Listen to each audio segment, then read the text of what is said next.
ಅಂತರಾಳದೊಂದು ಕೂಗು ಈ ಯುಗಾಂತರ ಯುಗಾಂತರ.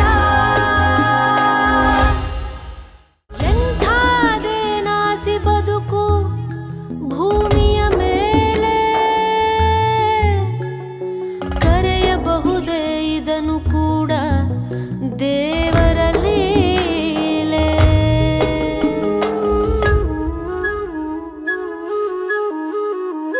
ದಾಹ ದಾಹವೆಂದು ನದಿಯೇ ನೀರ ಕುಡಿಯಿತು, ಹಸಿದ ಭೂಮಿಯು ಬೀಜವನ್ನು ತಾನೇ ನುಂಗಿತು. ಕಣ್ಣ ನೀರು ಕುಡಿಯಲು, ಒಡಲ ಬೆಂಕಿ ತಿನ್ನಲು, ಬದುಕಿನ ಹಠ ಇಂಥ ಕಾಲದಲ್ಲೂ ಬದುಕಲು. ಎಂಥಾದೇನಾಸಿ ಬದುಕು. ನಮ್ಮ ಎದೆಯ ಒಳಗೆ ನಮ್ಮ ಕಾಯುವ ದೇವರು ಒಂದು ಕಾಳಜಿಯ ಕರೆಗೆ ಕಾಯುತ್ತಿರುವರು. ತನಗೆ ತಾನೇ ತೆರೆವುದಾಗ ಬಿಡುಗಡೆಯ ದ್ವಾರ. ಅಂತರಾಳದೊಂದು ಕೂಗು ಈ ಯುಗಾಂತರ ಯುಗಾಂತರ.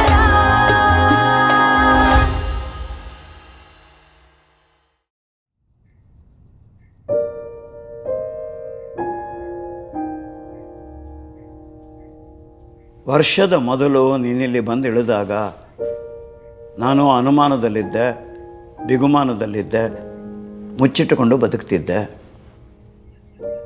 ಹರೆಯದಲ್ಲಿ ನನ್ನನ್ನು ಪ್ರಪಂಚ ಅಪ್ಪಿಕೊಂಡಿತ್ತು, ಸಭ್ಯ ಅಂತ. ಸುತ್ತ 10 ಜನಗಳು, ವಾರಕ್ಕೆ 4 ವೇದಿಕೆ. ಒಂದು ಕ್ಷಣ, ಒಂದೇ ಕ್ಷಣ ಆ ಹುಡುಗಿ ನೇತಾಕ್ಕೊಳ್ತು. ಶಿಖರದಲ್ಲಿ, ಜನಾನುರಾಗದ ಶಿಖರದಲ್ಲಿದ್ದೆ, ದೊಪ್ಪಂತ ನೆಲಕ್ಕೆ ಬಿದ್ದಿದ್ದೆ. ಆಪಾದನೆ, ಇಳಿ ವಯಸ್ಸಲ್ಲಿ ಆಪಾದನೆ, ಅದು ಹರಿಯದ ಹೆಣ್ಣಿನೊಟ್ಟಿಗಿನ ನೆಂಟಸ್ತಿಕೆಯ ಆಪಾದನೆ. ಜೈಲಿನಿಂದ ವಾಪಸ್ಸು ಬಂದು ಅಂಬುಜಾಳ ಕೈ ಹಿಡಿದು ಕೇಳಬೇಕಿತ್ತು, ನೀನು ನಂಬ್ತೀಯ? ಕೈ ಮುಗಿದು ಅವಳಿಗೆ ಹೇಳಬೇಕಿತ್ತು, ನಾನು ಅಯೋಗ್ಯ ಅಲ್ಲವೇ? ಅವಕಾಶವೇ ಆಗಲಿಲ್ಲವೇ? ಚಿತೆಗೇರಿಸುವ ಸಮಯದಲ್ಲಿ ವಸು ಬಂದಿದ್ಲು. ನಂತರ ನಾನು ಹೊರಗೆ ಬಂದೆ. ಮನೆಯಲ್ಲಿ ವಸು, ನಾನು ಇಬ್ಬರೇ. ಕಾಲ ಸ್ತಬ್ಧವಾಗಿತ್ತು. ಬೆಳಗಾಗ್ತಿತ್ತು, ಹಗಲು ಕಳೆದು ಸಂಜೆ ರಾತ್ರಿ ಆಗ್ತಿತ್ತು, ಮತ್ತೆ ಬೆಳಗಾಗ್ತಿತ್ತು. ಗಡಿಯಾರ ಓಡುತ್ತಿತ್ತು, ತಿಂಗಳುಗಳು ಕಳೆದುವು. ಆದರೆ ಕಾಲ ಸ್ತಬ್ಧವಾಗಿತ್ತೆ. ಇವತ್ತು ಮತ್ತೆ ಅನ್ನಿಸ್ತಿದೆಯೇ, ಕಾಲ ಸ್ತಬ್ಧವಾಗಬಾರದ, ಸಂಜೆ ಕರಗಬಾರದು, ರಾತ್ರಿ ಕಳೆಯಬಾರದು, ಹಗಲೇ ಆಗಬಾರದೆ. ಹಗಲೇ ಆಗದಿದ್ದರೆ ನೀನಿಲ್ಲಿಂದ ಹೊರಡೋ ಪ್ರಮೇಯವೇ ಬರಲ್ಲ. ಅಷ್ಟು ಹಚ್ಕೊಂಡಿದ್ದೀರಾ? ಜಡವಾಗಿ ಕೂತಿದ್ದೆ, ಜೀವ ನದಿಯಾಗಿ ನನ್ನ ಮೂಲಕ ಹರಿದಿದ್ದೀಯ. ಮತ್ತೆ ಜಡಕ್ಕೆ ಜಾರೋದು ಕಷ್ಟನೇ. ಇಲ್ಲಿ ಒಬ್ಬರೇ ಇದ್ದು ಏನು ಮಾಡ್ತೀರಿ? ನನ್ನ ಜೊತೆ ನೀವು ಹೊರಡಿ. ಇದು ನನ್ನ ವಿಳಾಸನೇ, ನನ್ನಲ್ಲಿರಬೇಕು. ವಸು ಬರಬಹುದು, ಅರುಣನಿಗೆ ಅಲ್ಲಿಯ ಸಮಸ್ಯೆಗಳು ಕರಗಿ ಬಿಡುಗಡೆಯಾಗಿ ಅವನು ಬರಬಹುದು. ಶಾಲಿನಿ ಒಂಟಿಯಾದರೆ ಅವಳು ನನ್ನನ್ನು ಹುಡುಕಬಹುದು. ಊರು ಖಾಲಿಯಾದರೂ ಕಾಯೋ ಹನುಮಪ್ಪನಿಗೆ ಬಿಡುಗಡೆ ಇಲ್ಲವಂತೆ. ಅವನು ಕೂತು ಕಾಯಲೇಬೇಕಲ್ವ? ಹುಷಾರು, ಸಮಸ್ಯೆಗಳನ್ನು ಮೈ ಮೇಲೆ ಎಳ್ಕೋಬೇಡ. ಸರಿ. ಹೊತ್ತು ಹೊತ್ತಿಗೆ ಊಟ ತಿಂಡಿ ಆಗಲಿ, ಆರೋಗ್ಯ ಮುಖ್ಯ. ಚಿಕ್ಕಮ್ಮ ಜೊತೆಗಿರ್ತಾರೆ, ಅದರ ಸಮಸ್ಯೆ ಇಲ್ಲ. ಕನಸನ್ನು ಅತಿ ಹಚ್ಕೋಬೇಡ. ಅಂದರೆ ಮಗು ಚುರುಕಾಗಿದೆ, ಸಭ್ಯ ಸೌಕರ್ಯದ ತಾಣದ ಅವಶ್ಯಕತೆ ಇದೆ.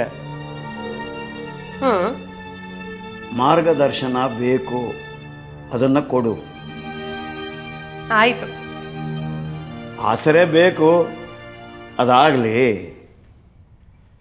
ಸರಿ.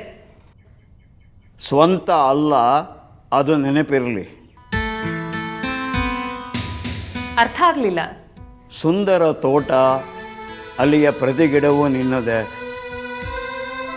ಆಗಾಗ ಗೊಬ್ಬರ ಹಾಕಬೇಕು, ನೀರೆರಿಬೇಕು, ದೆಬ್ಬೆ ಕಟ್ಟಬೇಕು, ಬೆಳೆಸಬೇಕು. ಚಿಗುರೊಡೀತು, ಆನಂದ. ಹೂವಾಯಿತು, ಕಾಯಾಯಿತು, ನಂತರ ಮಾಗೆ ಹಣ್ಣಾಯಿತು, ಎಲ್ಲವೂ ಸಂಭ್ರಮವೇ.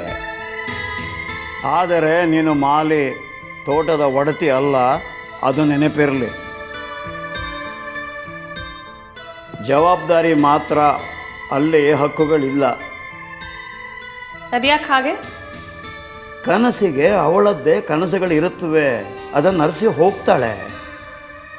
ಹೋಗ್ಲಿ, ಕಾಯುವ ಕಾರಣವೇ ಅದಲ್ವಾ? ಬೇರೂರಿದ ನೆಂಟಸ್ತಿಕೆ ಎಳೆದಾಗ ನೋವಾಗತ್ತೆ. ಅದಕ್ಕೆ ವಯಸ್ಸು ಬೇರೆಲ್ಲೋ ಬೇರು ಬಿಡತ್ತೆ. ನಿನಗೆ ವಯಸ್ಸಾಗಿದೆ, ಗಾಯ ಮಾಗಲ್ಲ. ನಿಮಗೆ ಹಾಗಾಗಿದೆಯಾ? ಕೇಳದೆ ಬರ್ತೀರಿ ಬದುಕಿಗೆ, ಹೇಳದೆ ಹೋಗಬೇಕಲ್ವಾ? ನೀವೇನು ಗಳಿಸಿದ್ದೀರೋ ಅದನ್ನು ನಾವು ಕಳ್ಕೊಂಡಿದ್ದೀವಿ. ಮಾಗಿದ್ದೀರಿ ನೀವು, ನಿಮಗೆ ಈ ಪ್ರತಿಕ್ರಿಯೆ ಸಲ್ಲ. ಇಲ್ಲವೇ? ನಾನು ಮಾಗಿಲ್ಲವೇ? ಅದು ನಿನ್ನ ಭ್ರಮೆ. ಬೆಳಗಾಗುತ್ತಿದ್ದ ಹಾಗೆ ಓಡ್ತಿದ್ದೆ. ಸಣ್ಣ ವಿಷಯ, ಹಾಲು ತರಬೇಕು, ಅದು ನಿನಗೆ ಬೇಕು. ಈಗ ನೀನು ಹೊರಡ್ತೀಯ, ನಂತರ ನಾನೇನು ಮಾಡಲಿ? There is absolutely no purpose.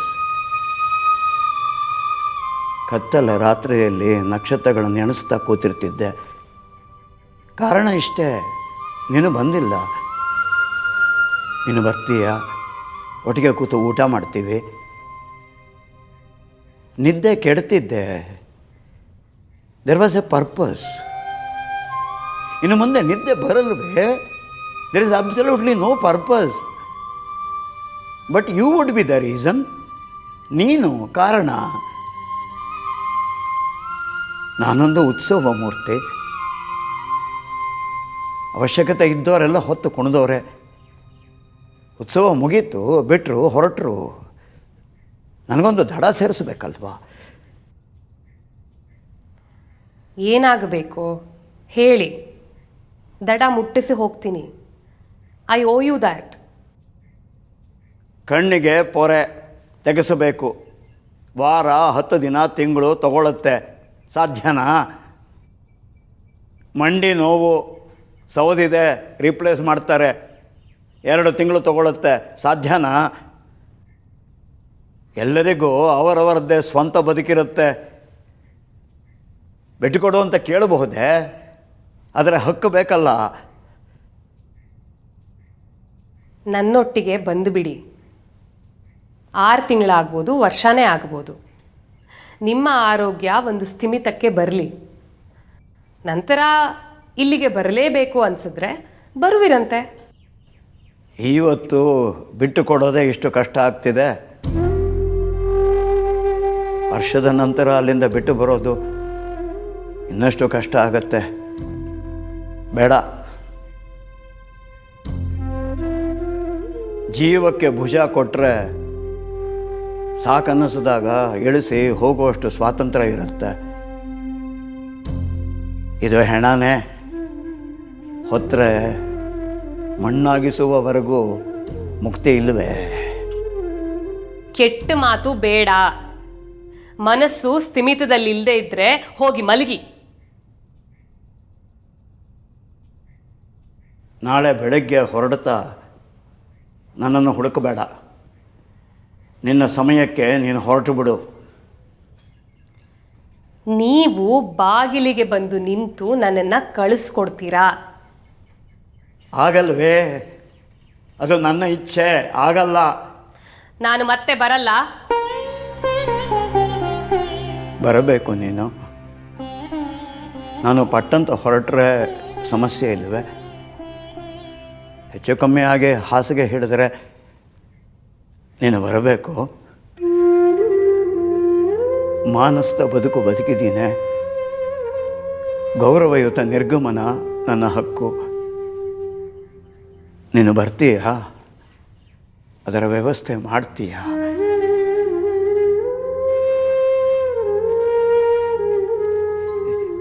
ಬೆಳಗ್ಗೆ ನನ್ನಲ್ಲಿ ಬಂದು ನಿಲ್ತೀನಿ, ಆಯ್ತಾ?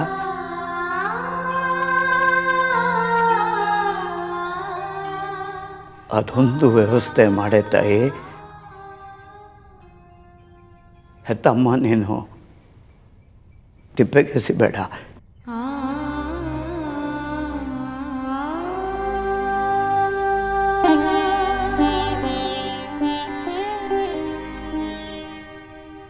ಮಕ್ಕಳು ಬೇಕಾಗಿರೋದೇ ಇದಕ್ಕೆ ಕಣೆ.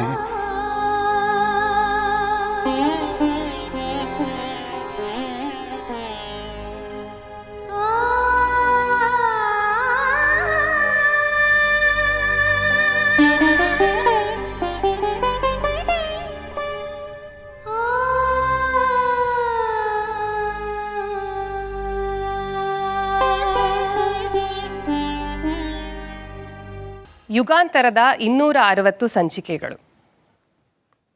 ಅರುಂಧತಿಯ 1 ವರ್ಷದ ಪಯಣಕ್ಕೆ ಇಂದು ಮುಕ್ತಾಯ.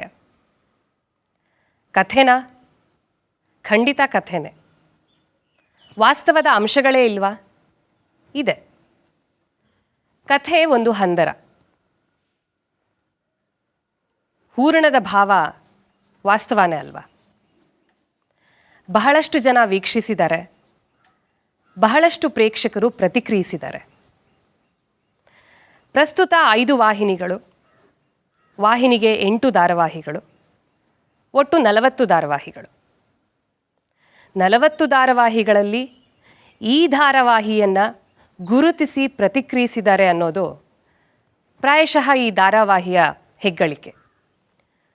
ಹೊಗಳಿದವರೂ ಇದ್ದಾರೆ, ತೆಗಳಿದವರೂ ಇದ್ದಾರೆ. ಸಾಮಾಜಿಕ ಜಾಲತಾಣಗಳಲ್ಲಿ ಇದೊಂದು ಧಾರಾವಾಹಿಯೇ ಅಲ್ಲ ಅಂದವರು ಇದ್ದಾರೆ. ಲೋಕೋ ಭಿನ್ನ ರುಚಿ.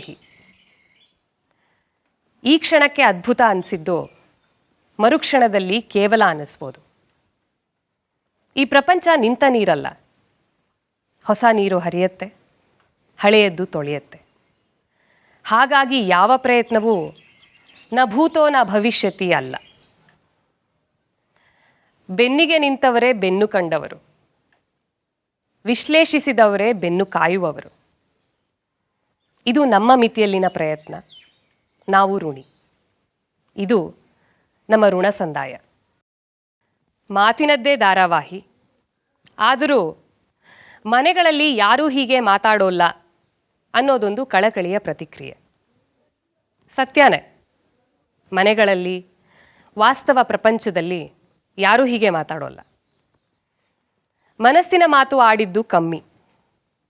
ಪಥ್ಯವಾದದ್ದೂ ಇರುತ್ತೆ, ಅಪಥ್ಯವಾದದ್ದೂ ಇರುತ್ತೆ. ಬದುಕಿನ ನಿರ್ಧಾರಗಳು, ಕ್ರಿಯೆ ಪ್ರತಿಕ್ರಿಯೆಗಳು ನಾಲಿಗೆ ಉಲಿಯುವ ಮಾತಿನ ಮೇಲಲ್ಲ, ಆಲೋಚನಾ ಲಹರಿಯ ಮೇಲೆ. ಇಲ್ಲಿ ಆಲೋಚನಾ ಲಹರಿಯನ್ನು ಮಾತಾಗಿಸುವ ಪ್ರಯತ್ನವಾಗಿದೆ. ಪ್ರಾಯಶಃ ಪ್ರೇಕ್ಷಕ ತನ್ನ ಮನೆಯಲ್ಲಿ, ತನ್ನ ಪರಿಸರದಲ್ಲಿ ಆಡಲಾಗದ ಮಾತುಗಳನ್ನು, ವಿಷದಪಡಿಸಲಾಗದ ವಿವರಗಳನ್ನು ಧಾರಾವಾಹಿಯ ಮೂಲಕ ಪ್ರೇಕ್ಷಕನ ಪರವಾಗಿ ಪ್ರಸ್ತುತಗೊಳಿಸುವ ಪ್ರಯತ್ನ. ಇದೊಂದು ಪ್ರಯತ್ನ ಅಷ್ಟೇ. ಪಥ್ಯವಾದದ್ದು ಉಳಿಯತ್ತೆ, ಅಪಥ್ಯವಾದದ್ದು ಅಳಿಯತ್ತೆ. ಧಾರಾವಾಹಿ ಮನರಂಜನೆಯ ಅಲ್ವಾ? ಈ ಪ್ರಶ್ನೆಗೆ ಉತ್ತರ ನನ್ನಲ್ಲಿಲ್ಲ. ವೈಯಕ್ತಿಕವಾಗಿ ನನಗೆ ನನ್ನ ಸುತ್ತಲಿನ ಪ್ರಪಂಚದಲ್ಲಿನ ಕ್ಷಣ ಕ್ಷಣಕ್ಕೆ ಬದಲಾಗುವ, ಬಣ್ಣ ಬದಲಿಸುವ ಜೀವಂತ ಪಾತ್ರಗಳೇ ಮನರಂಜನೆ. ಪ್ರಬುದ್ಧ ಸಮಾಜದಲ್ಲಿದ್ದೀವಿ. ಈ ಪ್ರಬುದ್ಧರ ಮನಸ್ಸನ್ನು ನಾನು ರಂಜಿಸ್ತೀನಿ ಅನ್ನೋದು ಅಹಂಕಾರವಾಗತ್ತೆ. ಸಣ್ಣದೊಂದು ಪ್ರಯತ್ನ ಅಷ್ಟೇ. ನನ್ನ ಮನಸ್ಸಿನ ಭಾವಗಳನ್ನು, ತಾಕಲಾಟಗಳನ್ನು, ನನಗೆ ಅರ್ಥವಾಗದ ನೆಂಟಸ್ತಿಕೆಗಳನ್ನು ಮಾತಾಗಿಸುವ ಪ್ರಯತ್ನ. ಅವಕಾಶ ಕೊಟ್ಟ ವಾಹಿನಿಗೆ ಆಭಾರಿ, ಸ್ವಂತ ಮಾಡಿಕೊಂಡು ಅಪ್ಪಿಕೊಂಡ ಪ್ರೇಕ್ಷಕರಿಗೆ ಆಭಾರಿ, ಸಹ ನಟ ನಟಿಯರಿಗೆ, ತಾಂತ್ರಿಕ ವರ್ಗಕ್ಕೆ ಆಭಾರಿ. ನಮಸ್ಕಾರ.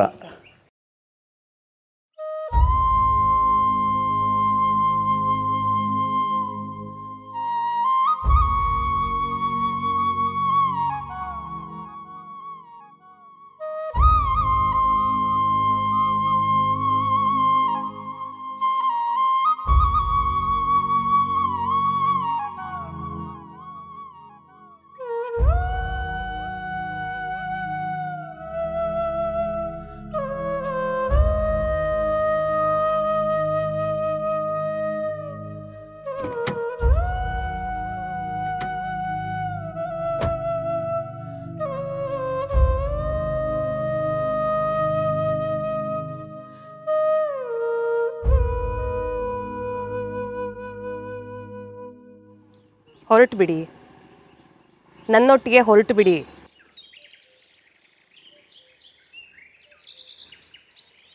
ನೀವು ಆಡಿ ಮುಗಿಸ್ತೀರಿ, ನಾನು ಹಿಡಿದಿಟ್ಟು ಬದುಕ್ತೀನಿ. ನೀವು ನನಗೆ ಖಂಡಿತ ಹೊರೆ ಅಲ್ಲ. ಪಯಣ ಮುಗಿಯೋ ಮೊದಲೇ ಖಂಡಿತ ಇಳಿಸ್ ಹೋಗಲ್ಲ. ಪಯಣಕ್ಕೆ ಒಂದು ಗುರಿ ಇದೆ, ಕೊನೆ ಇದೆ, ಮೊದಲಿದೆ. ಬದುಕಿಗೂ ಇದೆ. ಆದರೆ ಪಯಣದ್ದು ನಮ್ಮ ಅಧೀನದಲ್ಲಿದೆ. ಬದುಕು ಹಾಗಲ್ಲವೇ? ಈ ಕ್ಷಣ ಎಷ್ಟೋ ಅಷ್ಟೇ. ಪಯಣದಲ್ಲಿ ಬುತ್ತಿ ಹಂಚಿಕೊಳ್ಳುವಷ್ಟು ಸಲೀಸಾಗಿ ಬದುಕಲ್ಲಿ ಹಂಚ್ಕೊಳ್ಳೋಕ್ಕಾಗಲ್ಲ ಅಲ್ವಾ? ಅಲ್ಲಿ ಸೆಟಲ್ ಆದಮೇಲೆ ವಿಷಯ ತಿಳಿಸ್ತೀನಿ. ನೀವು ಬರಬೇಕು, ಒಂದಷ್ಟು ದಿನ ಇರಬೇಕು. ನಾನು ಆಗಾಗ ಬರ್ತಿರ್ತೀನಿ. ಕಾಲೇಜು ಬಿಟ್ಟ ದಿನದ ನೆನಪಿದೆಯಾ? ಏನು? ಭಾವೋದ್ವೇಗದ ಶಿಖರದಲ್ಲಿರ್ತೀವಿ. ಕೈ ಹಿಡಿಯೋದಾಗತ್ತೆ, ಬಿಗಿದಪ್ಪಿಕೊಳ್ಳೋದಾಗತ್ತೆ, ಕಣ್ಣಲ್ಲಿ ನೀರು ತುಂಬುತ್ತೆ, ಹೃದಯ ಭಾವದಲ್ಲಿ ಭಾರವಾಗತ್ತೆ. ಜೀವನ ಪರ್ಯಂತ ಉಳಿಯುವ ನೆಂಟಸ್ತಿಗೆಗಳಾಗಿ ಭಾಸವಾಗತ್ತೆ. ನಂತರದ ದಿನವೇ ಅವ್ರು ಯಾರ ನೆನಪು ಇರೋದಿಲ್ಲ. ಆಟೋಗ್ರಾಫ್, ಎಲ್ಲರ ಸಹಿ ಬೇಕು. ಪುಸ್ತಕದ ತುಂಬೆಲ್ಲ ಮಾತುಗಳು, ಅದೆಷ್ಟೋ ಸಹಿ, ಯಾರ ನೆನಪು ಇರೋದಿಲ್ಲ. ಅದರಲ್ಲಿ ಎಷ್ಟು ವಿಷಯ ಇವತ್ತು ನೆನಪಿದೆ, ಎಷ್ಟು ಜನ ಇವತ್ತು ಪ್ರಸ್ತುತವಾಗಿದ್ದಾರೆ? ಯಾರಿಲ್ಲ. ಹಿಂದೇನೋ ಮಾಡಿದ್ದೀವಿ, ಸುಳ್ಳು, ಅದೊಂದು ಭ್ರಮೆ. ಮುಂದೇನೋ ಮಾಡ್ತೀವಿ, ಅಹಂಕಾರ, ಅದು ಒಂದು ಭ್ರಮೆನೇ. ಇವತ್ತು ಏನು ಮಾಡ್ತೀವಿ ಅಷ್ಟೇ ಪ್ರಸ್ತುತ. ಗೊತ್ತಾಯ್ತು, ಹೊರಡು. ಈ ನೆಂಟಸ್ತಿಕೆ ಇಷ್ಟೇನಾ?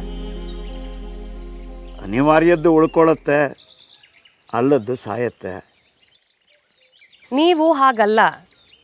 ನನ್ನ ಬದುಕಲ್ಲಿ ನಿರಂತರ ಪ್ರಸ್ತುತ.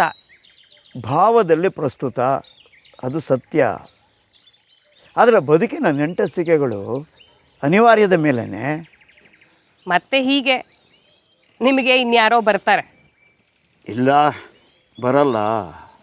ಇಲ್ಲ, ನೀವು ಇನ್ಯಾರನ್ನೋ ಸೇರಿಸ್ಕೋತೀರಿ. ಇಲ್ಲವೇ, ಖಂಡಿತ ಸೇರಿಸ್ಕೊಳ್ಳಲ್ಲ.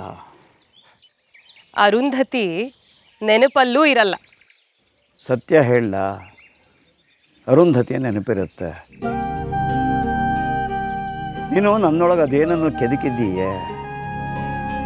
ಅಪ್ಪ ಸತ್ತಾಗ ಅಳ್ಳಿಲ್ಲ, ಅಮ್ಮ ಸತ್ತಾಗ ಅಳ್ಳಿಲ್ಲ, ಅಂಬುಜ ಸಾವಿನಲ್ಲಿ ವಿಚಲಿತನಾಗಲಿಲ್ಲ. ಆದರೆ ನೀನು ಹೊರಟು ನಿಂತಾಗ ಕಣ್ಣು ತುಂಬತ್ತೀಯ. ತಿಂದ ಅನ್ನ ಮರೆಯತ್ತೆ, ತಟ್ಟೆ ತೊಳೆದಿಡ್ತೀವಿ. ಸಾರವಾಗಿ ರಕ್ತ ಮಾಂಸ ಸೇರಿದ್ದರಿಂದ ಬಿಡುಗಡೆ ಎಲ್ಲೇ? ನೀನು ಸಾರವಾಗಿ ರಕ್ತ ಮಾಂಸ ಸೇರಿದ್ದಿ. ನೀನು ಹತ್ತಿರ ನನಗಳು ಬರುತ್ತೆ. ನಿನ್ನ ಖಿನ್ನತೆ ನನ್ನ ಸೋಲು. ನಾನೊಂದು ಪಳೆಯುಳಿಕೆ, ನೀನು ಭವಿಷ್ಯ. ಹೋಗು. ಕೊನೆಯದೊಂದು ಮಾತು, ಬದುಕು, ಚೆನ್ನಾಗಿ ಬದುಕು. ಅದು ನಿನ್ನ ಹಕ್ಕು. ಯಾರ ಸುತ್ತಲೋ ನಿನ್ನ ಪ್ರಪಂಚ ಅಲ್ಲ, ನಿನ್ನ ಸುತ್ತ ಮಿಕ್ಕೆಲ್ಲರ ಪ್ರಪಂಚ. ಹೋಗು.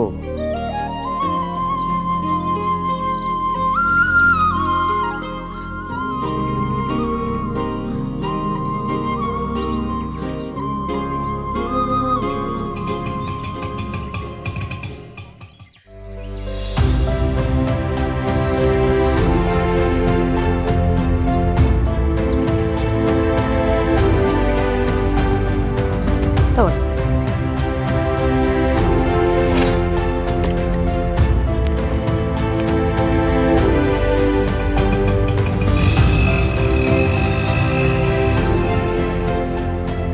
ನಮಸ್ಕಾರ.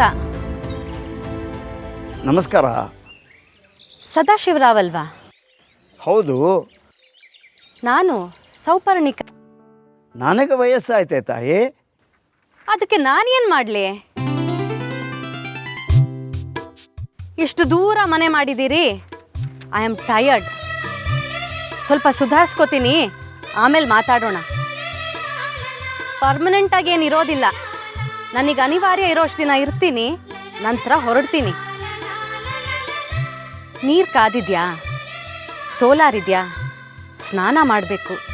ಧೂಳು, ಹಸುವು, ಏನಿದೆ ವ್ಯವಸ್ಥೆ?